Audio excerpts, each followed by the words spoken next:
Adding property instructions is a great way to give your service provider additional information about a specific rental, including access, parking, and general information. Once added, property instructions will be added to all jobs created on that property. Unique instructions can be added to each property. From your dashboard, navigate to the far left and click Properties.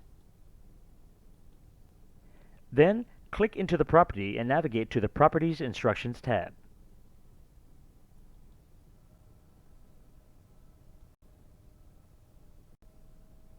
In the Instructions section, enter your property instructions in the given fields.